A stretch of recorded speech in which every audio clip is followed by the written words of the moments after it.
জাহিদুর রহমান যার কথা শুনছি আমি ইদানিং, তারও দেখলাম যে সিন্ডিকেটের মধ্যে তারও নাম আছে।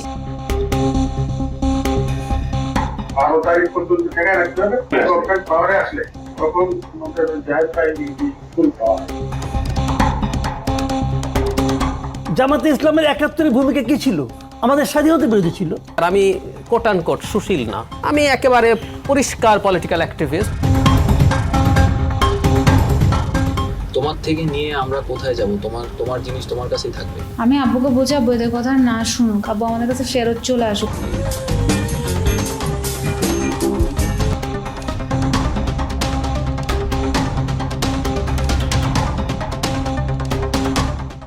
বারো তারিখ পর্যন্ত ঠেকায় রাখতে হবে, গভর্নমেন্ট পাওয়ারে আসলে তখন আমাদের জাহিদ ভাই ফুল পাওয়ার। পুলিশ শুধু ওয়েট করতেছে যে আমাদের কিছু দেখায় না কোথাও। কল রেকর্ডটি ইউরোপিয়ান ইউনিভার্সিটি অব বাংলাদেশের একজন শিক্ষার্থীর সাথে বিশ্ববিদ্যালয়ের সাবেক চেয়ারম্যান এবং পলাতক আওয়ামী দোসর মকবুল খানের কথোপকথনের। কল রেকর্ডে একজনের নাম বলছেন যিনি সোশ্যাল মিডিয়াতে পরিচিত মুখ, ডাক্তার জাহিদুর রহমান। সেই সাথে তিনি এখন স্বঘোষিত বিএনপি নেতাও বটে। আমি 12 তারিখের পরে ওদের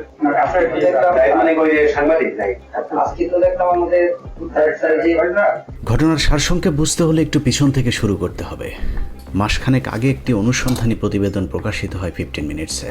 সে অনুসন্ধানে উঠে আসে কিভাবে টকশো বক্তা জাহিদুর রহমান এবং ইউটিউবার মাসুদ কামাল সাবেক ছাত্রলীগ নেতা মঞ্জুরুল আলম পান্নাদের যোগ সাদস্যে ফারজানা আলম নামের এক দেহ ব্যবসায়ী মাঠ কাঁপিয়ে বেড়াচ্ছেন।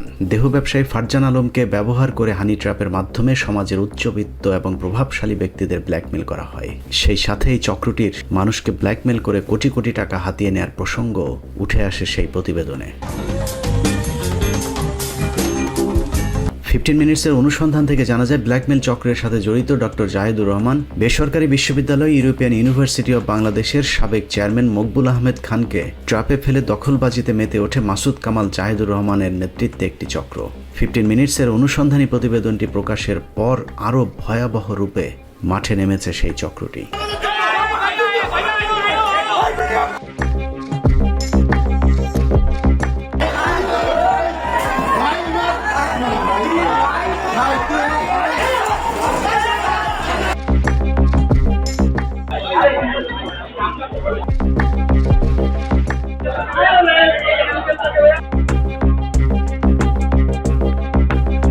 মকবুল খানের পরিবারের লোকজনের কারণে প্রতারক চক্রের প্রথম পদক্ষেপ ব্যর্থ হবার পর জোরপূর্বক বিশ্ববিদ্যালয়টি দখলের পরিকল্পনা করে জাহিদুর রহমান গং। বিশ্ববিদ্যালয়ে কয়েক দফা হামলা চালিয়ে আতঙ্ক সৃষ্টি করে অবশেষে সন্ত্রাসীদের দ্বারা পুরো বিশ্ববিদ্যালয়টি এখন তাদের দখলে নেওয়া হয়েছে। বৈধভাবে যারা এখন বিশ্ববিদ্যালয়টির মালিক তারা শুধুই খাতা কলমে মালিকানা ভোগ করছেন। গত 27 তারিখে ক্যাম্পাসে ঘটে যাওয়া সহিংসতায় আমি আক্রমণের শিকার। আমার উপর ব্যাট দিয়ে আক্রমণ করে ল ডিপার্টমেন্টের ইমরান হোসেন জয়। সে আমাকে ব্যাট দিয়ে সজোরে আঘাত করে। 2 তলায়, আমাদের ভার্সিটির 2 তলায় আমি তখন দাঁড়িয়েছিলাম। হুট করে ইমরান হোসেন জয়, সে ভার্সিটির রাষ্ট্রীয় স্টুডেন্ট, সে লোহার বেসবল ব্যাট দিয়ে আমার উপর আঘাত করে। আমি হুট করে কিছু বুঝতে পারিনি। এই হামলায় বিশেষভাবে জড়িত ছিল ইমরান হাসান জয়, অন্য ডিপার্টমেন্টের সামির, ল ডিপার্টমেন্টের মেহেদি। তাদের মূল উদ্দেশ্য ছিল ভার্সিটিকে বেআইনিভাবে দখল করা। তারা তাদের আধিপত্য বিস্তার, দখল করে রাখা, সাধারণ শিক্ষার্থীরা যেন মুখ না খুলতে পারে তাদের অন্যায়ের বিরুদ্ধে। এই জন্য তারা একটা মিথ্যা বানোয়াট বানাচ্ছে যে আমি শিবিরের পোস্টেড নেতা। আমার আসলে রাজনৈতিক সম্পৃক্ততা নেই। এদের পিছনে যে মদতদাতা রয়েছে, আমরা চাই তাদেরও দ্রুত বিচারের আওতায় আনা হোক এবং কঠোর বিচার করা হোক এদের। আমি এই হামলার তীব্র প্রতিবাদ ও নিন্দা জানাই এবং তাদের সর্বোচ্চ বিচারের দাবি জানাচ্ছি। বিএনপির চেয়ারপারসন তারেক রহমানের ঘনিষ্ঠ এক ব্যক্তির নাম ভাঙিয়ে জাহিদুর রহমান আরজেএসসিকে চাপ প্রয়োগ করে বিশ্ববিদ্যালয় পরিচালনার একটি ভুয়া বোর্ড গঠন করেছেন। মজার বিষয় হলো ওই বোর্ডের সেক্রেটারি হিসেবে যাকে রাখা হয়েছে সেই ফারজানাকেই জাহিদুর রহমান এবং মাসুদ কামালেরা হানি ট্র্যাপ হিসেবে ব্যবহার করেছিলেন বিভিন্ন জায়গায়। আরজেএসসির যোগসাজশে বানানো ভুয়া ওই কমিটির হাতে ভার্সিটির নিয়ন্ত্রণ নিতে স্থানীয় বিএনপির কিছু চিহ্নিত সন্ত্রাসীদের ব্যবহার করেছে জাহেদ মাসুদ কামালেরা।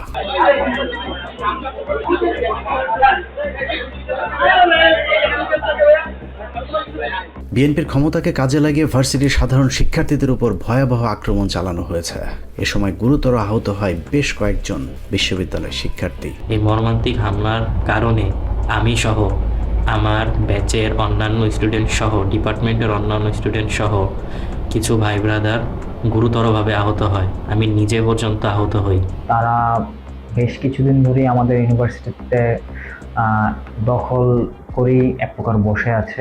এই হামলায় আমাদের সাধারণ শিক্ষার্থীদের মধ্যে অনেকেই আহত হয়েছে। এই পুরো সন্ত্রাসী কর্মকাণ্ডের পেছনে যে সোশ্যাল অ্যাক্টিভিস্ট জাহেদের হাত রয়েছে তার প্রমাণও আমাদের হাতে এসেছে। আমরা একদম রাত পর্যন্ত পুরো সেলিব্রেট নিয়ে যা আছে পুরো ক্যাম্পাস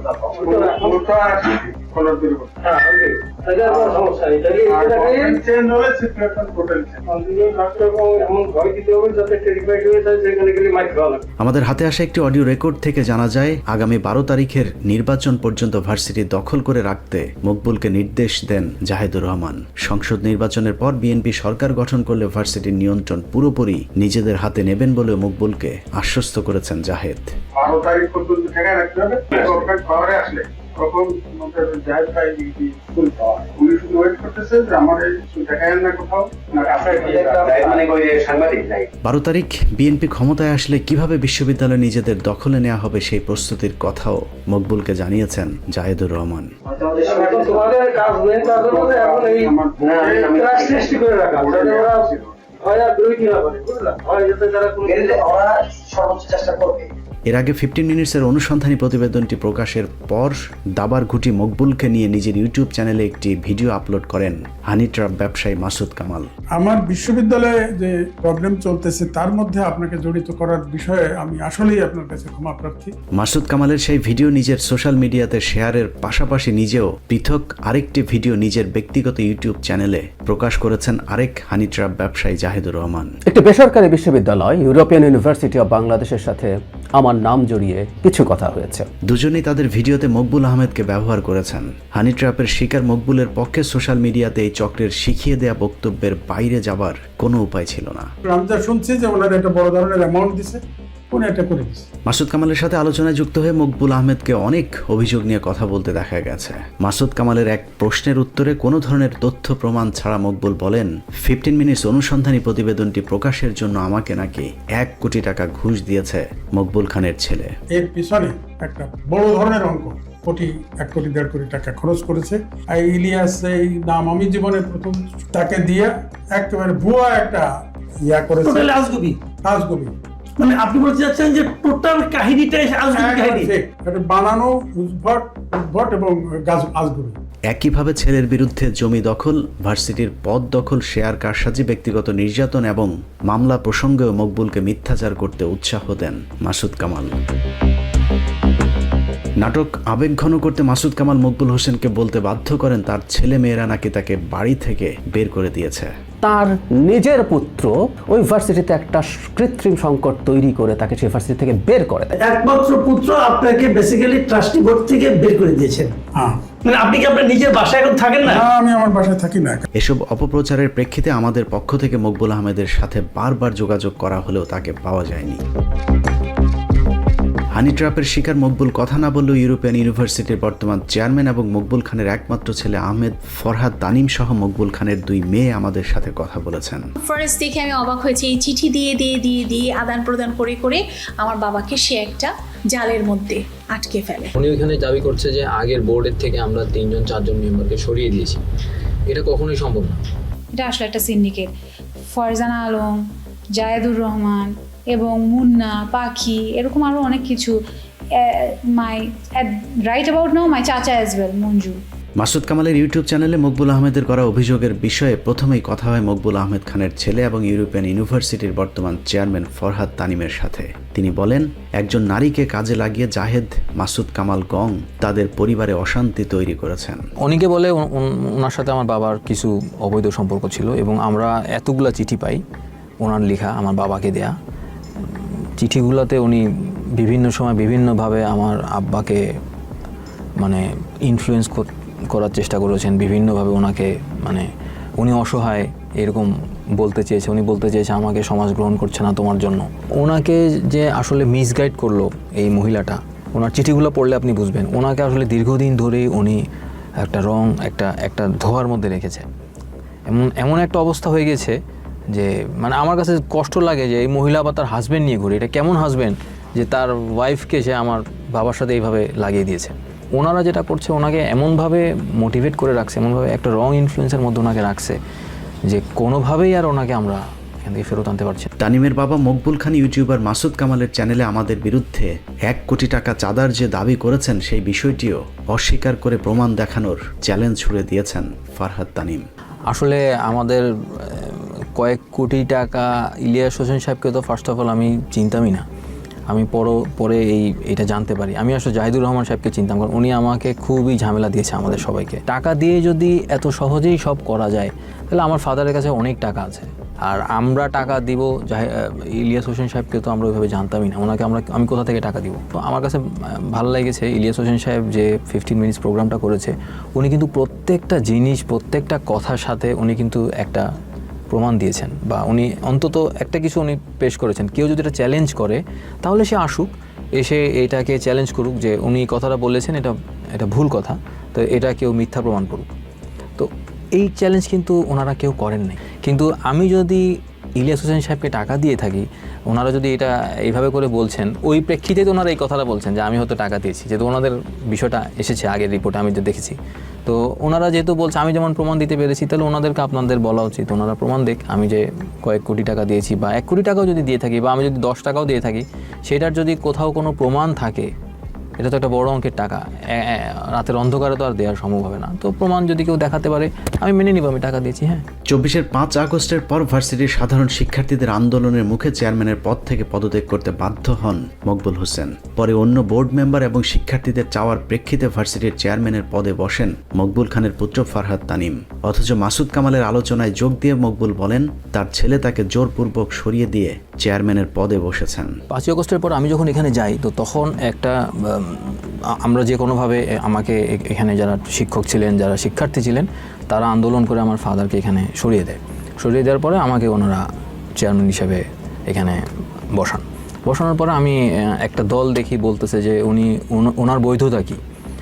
তো এরপরে আমি এটা নিয়ে একটু স্টাডি করা শুরু করলাম যে ওনারা আসলে কী বলতে চাচ্ছে। তখন আমি দেখলাম যে ট্রাস্টি বোর্ডটার মধ্যে কিছু ঝামেলা আছে। তো আমি ট্রাস্টি বোর্ডটাকে নিয়ে কাজ করা শুরু করতে যে আমি দেখলাম যে আমার ফাদার আপনার 15 সাল থেকে ভিসি ছিলেন, ভাইস চ্যান্সেলর ছিলেন ইউনিভার্সিটি। উনি যখন ভিসি হন তখন উনি ট্রাস্টি বোর্ড থেকে পদত্যাগ করেন। নিয়ম হচ্ছে যে ইউনিভার্সিটিতে কোনো পজিশনে বা পোস্টে থাকলে উনি ট্রাস্টি বোর্ডে থাকতে পারবেন না। ট্রাস্টি বোর্ডের কেউ ইউনিভার্সিটি কোনো কিছুর সাথে জড়িত থাকতে পারবে না, তারা সব কিছু পরিচালনা দেখাশোনা করবেন। তো উনি যখন এই ভিসি হলেন তখন তো উনি স্বাভাবিকভাবে পদত্যাগ করলেন, ট্রাস্টি বোর্ডে উনি ছিলেন না। তো 15 সালের পর থেকে আর উনি ট্রাস্টি বোর্ডে ঢুকতে পারেননি।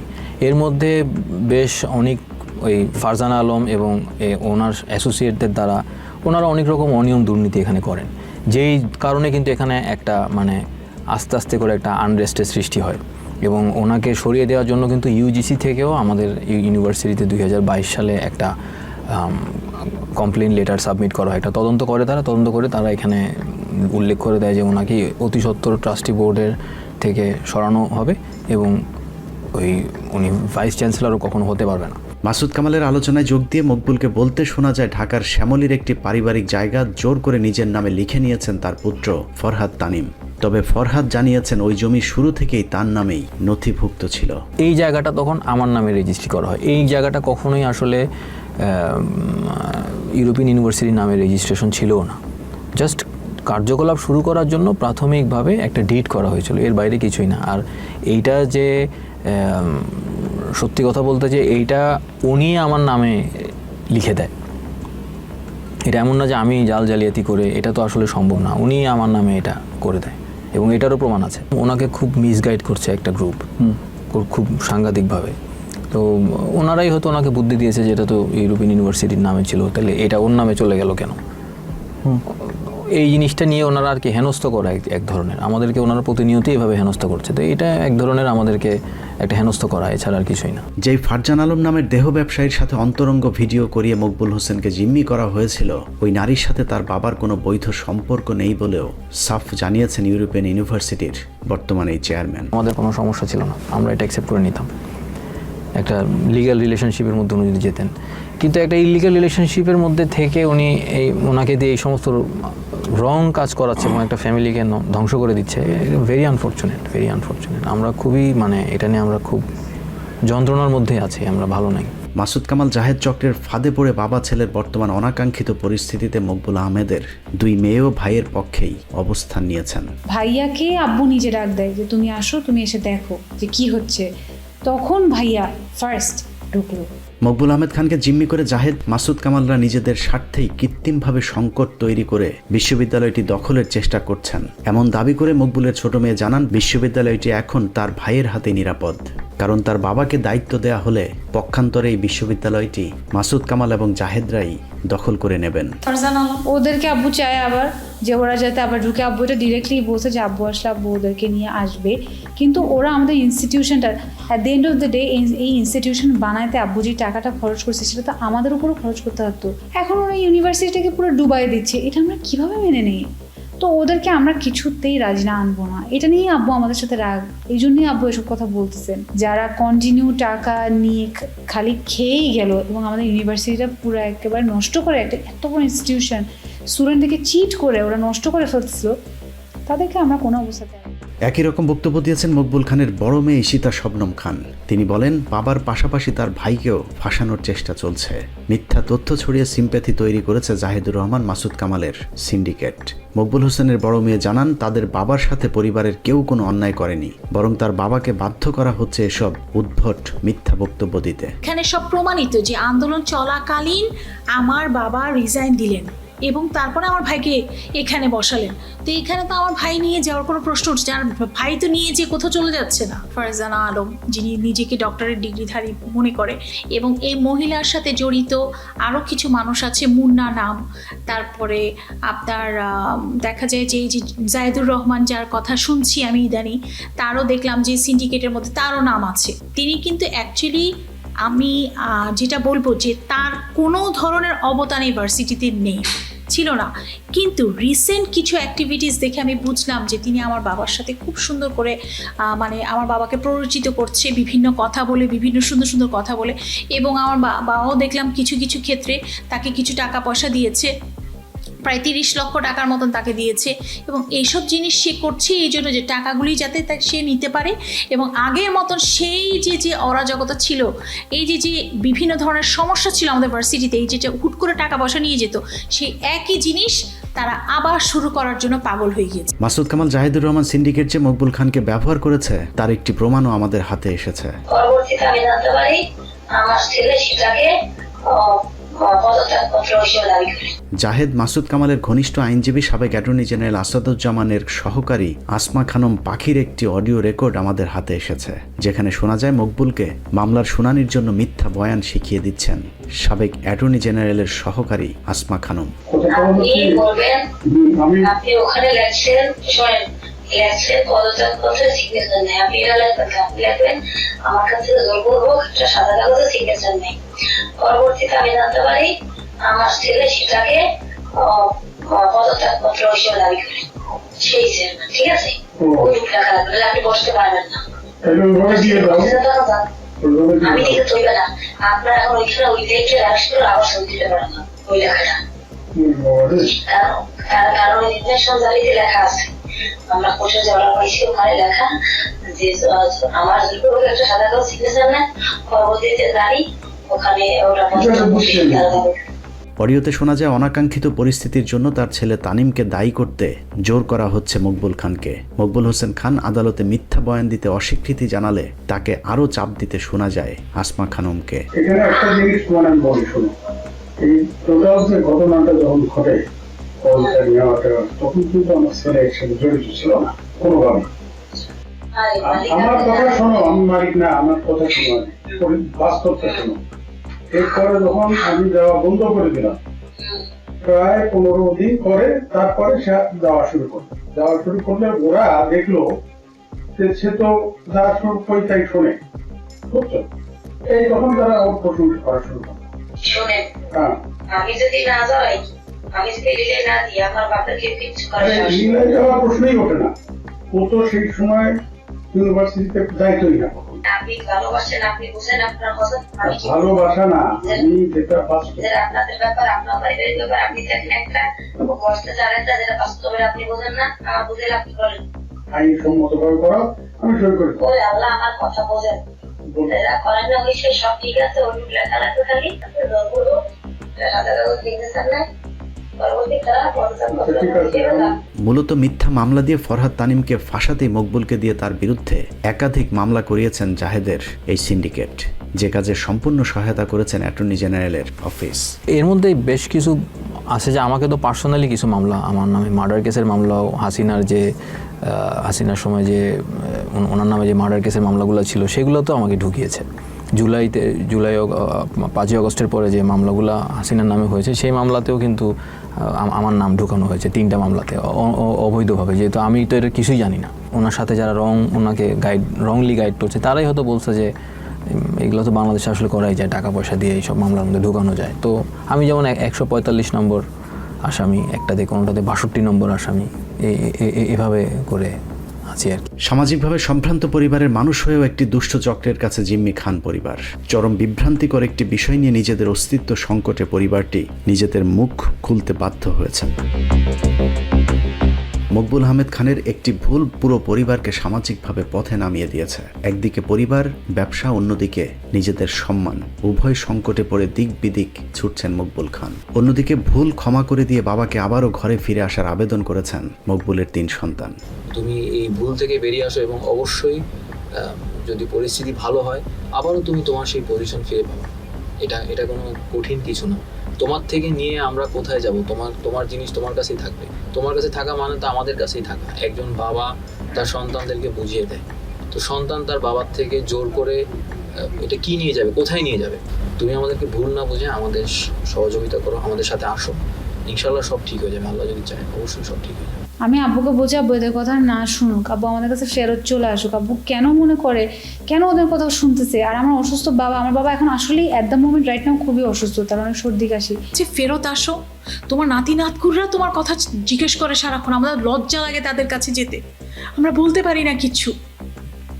তুমি ফেরত আসো, তুমি সুস্থ হও, তুমি সুন্দর করে আমাদের সাথে সময় কাটাও। তোমার এখন বয়স হয়ে গিয়েছে, এই শেষ বয়সে তুমি যদি আমাদেরকে সময় না দাও, সারা জীবন তুমি ব্যস্ত ছিলা, তুমি সারা জীবন তোমার কাজ নিয়ে ব্যস্ত ছিলা, তুমি কখনো আমাদেরকে সময় দাও না, এখন অ্যাটলিস্ট সময় দাও আমাদেরকে। মকবুল আহমেদ খানের মতো এরকম আরও কত পরিবারকে ফারজান আলম, মাসুদ কামাল এবং জাহেদ কংয়েরা ধ্বংস করে দিয়েছে, তা হয়তো তাদের টকশোতে উঁচু গলায় গলাবাজির আড়ালেই থেকে যাবে। জামায়াতের আমির জনাব তারেক রহমানকে বিতর্কে আহ্বান জানিয়েছেন। এখন জনাব তারেক রহমানের কি এই প্রস্তাব গ্রহণ করা উচিত কিনা? উত্তর হচ্ছে কোনোভাবেই না।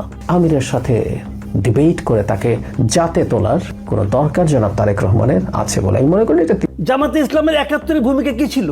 আমাদের স্বাধীনতা বিরোধী ছিল। এখানে আমি তো 96-এর আওয়ামী লীগকে ফ্যাসিবাদী আওয়ামী লীগ মনে করি না।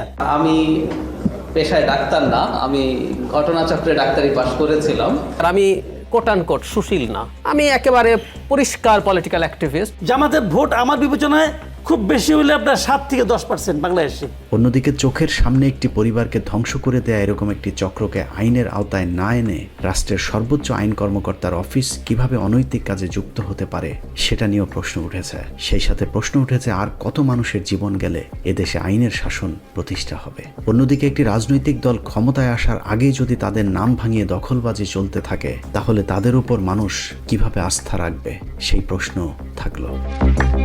আল্লাহ হাফেজ।